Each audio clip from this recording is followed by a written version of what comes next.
Maganda po pala sa laya. Nandito na kami yun. Ayan. Napaghirapan ko lang tagpagdo sa ako na yung aking problema.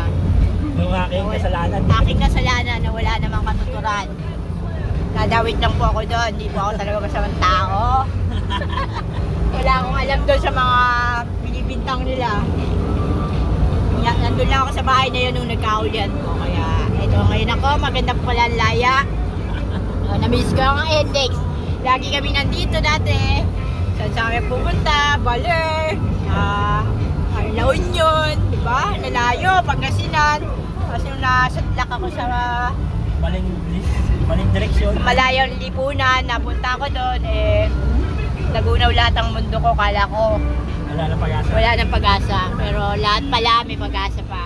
Bawat umaga ay may pag-asa. Habang tayo nabubuhay, kaya kailangan magbago tayo. Hindi tayo mapunta sa maling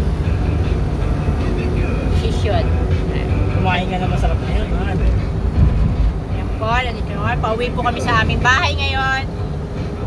Para makapili ko na aking mga mahal sa buhay.